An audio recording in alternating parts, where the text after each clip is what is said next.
A man may do some service to two masters, but he can devote himself to the service of no more than one. The Most High requires the whole heart and will not share it with the world. When two masters oppose each other, no man can serve both. He holds to the world and loves it. He who holds to the world and loves it must despise our Father in heaven. He who loves the Most High must give up the friendship of the world. I don't know if I need to say that slowly, more slowly than I already did, but I hope you got the point. Please read this over again for yourselves. Alright.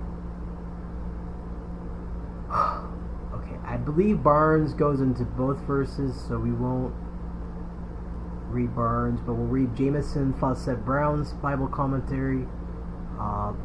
But if thine eye be evil or distempered, or as we should say, if we have got a bad eye, thy whole body shall be full of darkness. It shall be darkened as a vitiated eye, or an eye that looks not straight and full at its object, sees nothing as it is. So a mind and heart divided between heaven and earth is all dark. If therefore the light that is in thee be darkness, how great is that darkness? As the conscience is the regulative faculty, let me say that again, the regulative faculty, and a man's inward purpose, scope, aim in life determines his character. If these be not simple and heavenward, but distorted and double, what must all the other faculties and principles of our nature be, which take their direction and character from these? And what must the whole man and the whole life be but a mass of darkness? And Luke 11:36, which we read, the converse of this statement very strikingly expresses what pure, beautiful, broad perceptions the clarity of the inward eye imparts. If thy whole body therefore be full of light, having no part dark, the whole shall be full of light, as when the bright shining of a candle doth give thee light. But now for the application of this. Alright. And then Matthew Poole's commentary. You had need look to your hearts, your understanding, judgment, and affections. For look what proportions there is betwixt your bodily eye and the rest of the bodily members, with regard to their guidance and conduct. The same proportion there is betwixt your heart and whole conversation, with reference to the guidance of it with relation to the Most High. The eye is the window by which the soul looks out to guide the body. If that be not impaired by the deflection of humors, and but be single, it directs all the motions of the body right.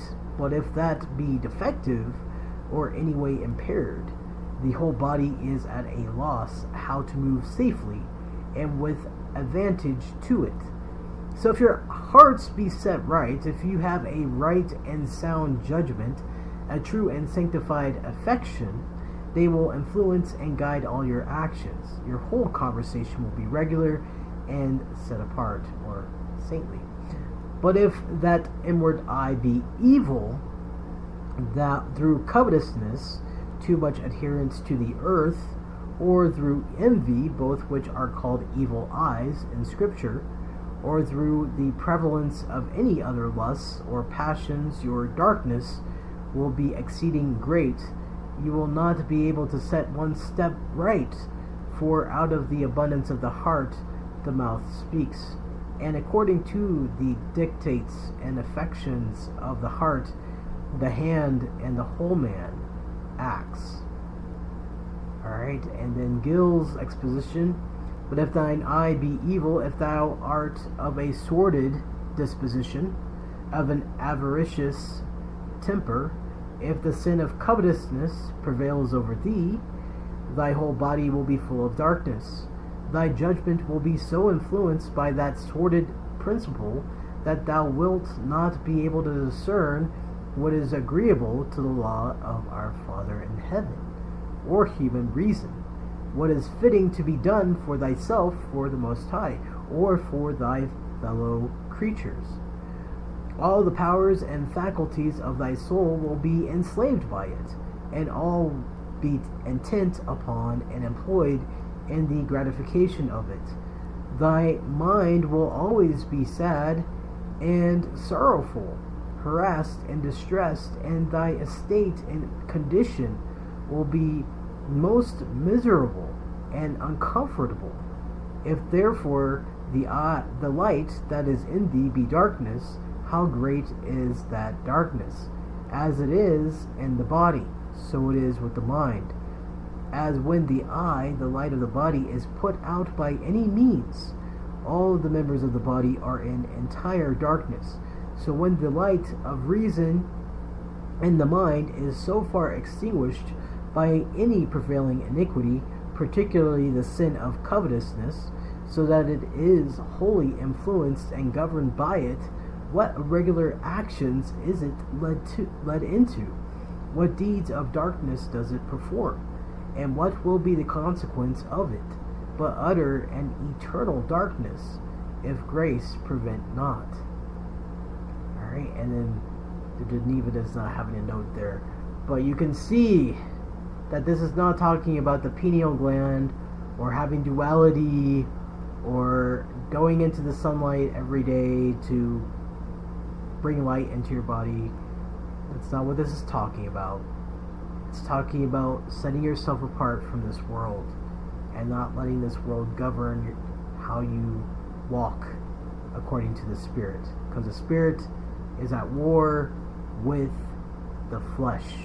Right? We know this. Paul talks about it. The Spirit is at war with the flesh. The flesh does contrary to the Spirit, and the Spirit does contrary to the flesh, because the Spirit is full of joy, love, peace, kindness, gentleness, goodness, faithfulness, patience, self-control, and any other good thing that you can think of. That is literally the Spirit. That's why when our Messiah says, "For if you do unto others as they do to you," that is the fulfillment of the law and the prophets, because you will be doing good to other people, and thus you'll be fulfilling the law. Okay?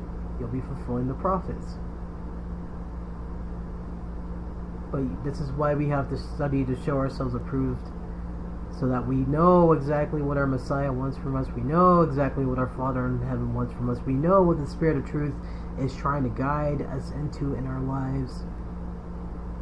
And that way we don't get led astray by these false doctrines, by these false teachings that is the spirit of error.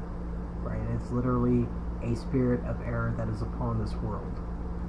And that's all I wanted to share with you. I hope you found this edifying. Again, I don't mean this to condemn anybody or to put anybody to shame. I'm just sharing the truth of what the scriptures are talking about. Okay? So take with this what you will. I hope, again, that you find it edifying, though. And all praises to the Most High. Thank you.